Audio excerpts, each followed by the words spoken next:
प्यारे देशवासियों, नमस्कार।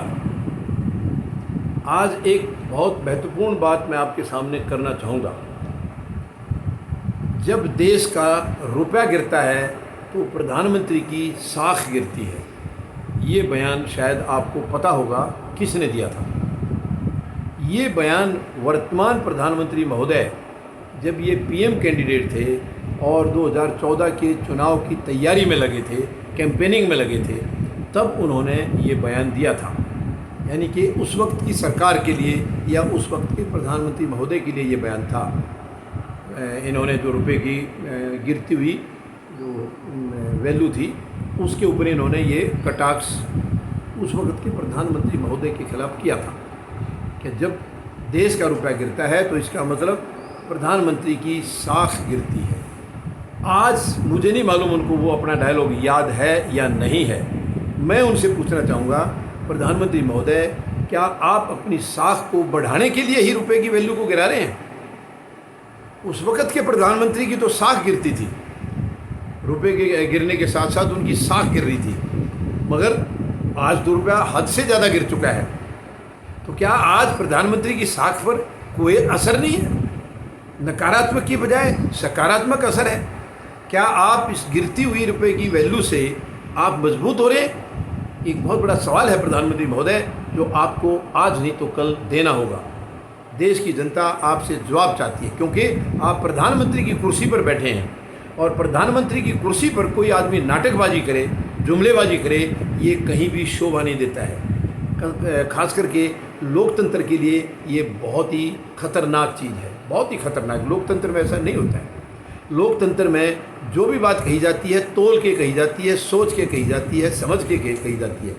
लेकिन शायद प्रधानमंत्री महोदय के ये डिक्शनरी में ये चीज़ें हैं ही नहीं, सोचना और विचारना, क्योंकि ये तानाशाह हैं। ये लोकतंत्र में विश्वास रखते ही नहीं हैं, तानाशाह हैं। और तानाशाह आदमी अपनी मनमानी करता है, वो किसी कायदे कानून को नहीं मानता है, वो देश की किसी जनता की भावनाओं को कभी नहीं मानता है।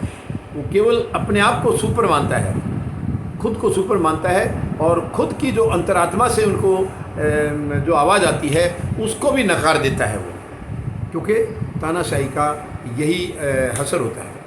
वो अपनी अंतरात्मा की आवाज़ को भी कभी नहीं सुनते। यही वर्तमान में हो रहा है। यानी उस वक़्त के प्रधानमंत्री की रुपए की गिरती हुई वैल्यू के साथ साख गिर रही थी, लेकिन वर्तमान प्रधानमंत्री महोदय जो हैं वो इतने एफिशिएंट हैं, इतने काबिल हैं कि रुपए की साख को शायद वो जानबूझ के गिरा रहे हैं ताकि उनकी साख मजबूत हो सके। कितनी कैसी अजीब विडंबना है ये। यानी इनको अपनी बातों का या तो एक ये इनका एक ज़िंदगी का सिद्धांत रहा है कि कभी भी जनता से सीधी बात करनी नहीं है, सही बात करनी नहीं है, सच्चाई कभी बतानी नहीं है। हमेशा उनको बेवकूफ़ बनाओ, जुमले फेंको और उनको मूर्ख बना के उनका आप एक मानसिक अपहरण कर लें। वही वर्तमान में हो रहा है। वर्तमान में अपने अंधभक्तों का इन्होंने मानसिक अपहरण कर रखा है, जो कि देश के भविष्य के लिए बहुत ही खतरनाक साबित होगा, बहुत खतरनाक साबित होगा।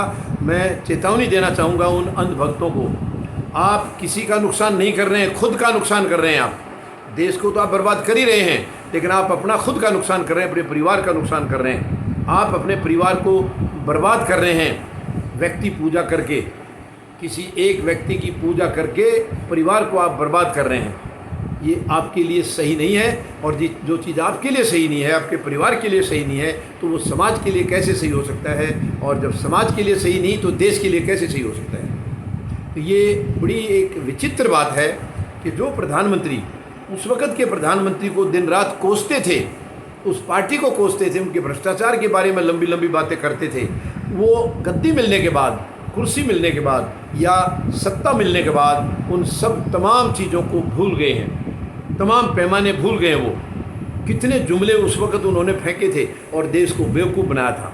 देश की जनता ने सोचा एक बहुत ही अलग किस्म के प्रधानमंत्री हमें मिल रहे हैं, लेकिन अब क्या मिले हैं वो आज देश पछता रहा है।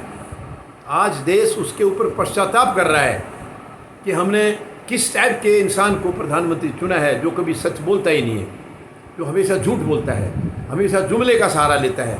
ये सच में देश के लिए बड़ी शर्मनाक बात है। भारत का नाम बहुत इज्जत से लिया जाता था विदेशों में, लेकिन इनके प्रधानमंत्री बनने के बाद से जो समझदार लोग हैं वो सब जो है कोस रहे हैं, आज देश को कोस रहे हैं कि कैसी मानसिकता के लोगों व्यक्ति को इन्होंने प्रधानमंत्री चुना है। ये बहुत ही मतलब सब हमारे लिए बहुत ही घातक है, ये बहुत घातक है, बहुत पीड़ा हो रही है देशवासियों को कि हमने एक झूठे व्यक्ति को प्रधानमंत्री चुना देश का, जो कभी सच बोलते ही नहीं है। महंगाई के बारे में आप देख लीजिए, लंबी लंबी बातें थी, आज महंगाई कहाँ पहुँच गई है। आप रोज़गार के बारे में देख लीजिए, बेरोज़गार के बारे में ये कितने लंबे भाषण देते थे, आज बेरोज़गारी सारे रिकॉर्ड तोड़ गई है। आज दुनिया में जो छोटे छोटे देश हैं जो हमारे सहारे पर चलते थे, आज वो हमारे कंधे के ऊपर से देख रहे हैं। आप लगा लीजिए आज हम कहाँ पहुँच गए हैं, कहाँ पहुँचा दिया इन्होंने, और अभी रफ्तार रुकी नहीं है इनकी, ये उसी रफ्तार से आगे बढ़ रहे हैं। और मैं जनता से, देशवासियों से एक निवेदन करना चाहूँगा, अपील करना चाहूँगा, अगर आपने देश को बचाना है, अपने परिवार को बचाना है, अपने समाज को बचाना है, तो तुरंत इस सरकार को बेदखल करना होगा, बेदखल करना होगा। आज रुपया 80 रुपये से ऊपर पहुँच गया है, $1 के मुकाबले में 80 रुपये से ऊपर पहुँच गया है, देख लीजिए आप। और उस वक़्त ये प्रधानमंत्री की साख गिरती हुई बताते थे, आज इनको कोई साख की चिंता नहीं, क्योंकि इनको साख से लेना देना क्या है। ये तो व्यापार करने आए हैं, राजनीति में व्यापार कर रहे हैं, आंख बंद करके कर रहे हैं, और देशवासी देख रहे हैं। अगर हम ऐसे ही देखते रहे तो हमारे पास पछताने का भी वक्त नहीं मिलेगा। तो मेरी आप सबसे निवेदन है, अपील है, इस सरकार को तुरंत उखाड़ना होगा। ऐसी मानसिकता की सरकार नहीं चाहिए।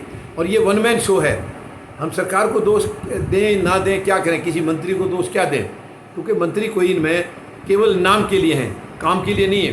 काम सारा खुद प्रधानमंत्री महोदय करते हैं, वन मैन शो है।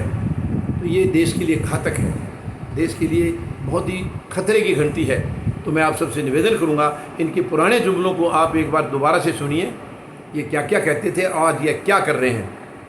इनको सुन के आप अपना मन फिर सोचिए, अपना मन बनाइए कि आप कहाँ खड़े हैं, क्या आपका उस वक़्त का फैसला सही था या गलत था, और अब आपको क्या करना है।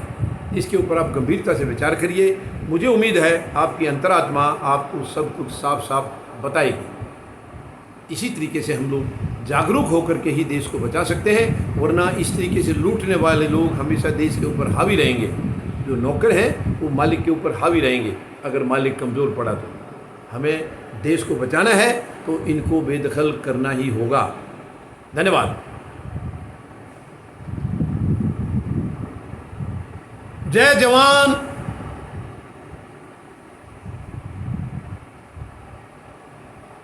जय किसान,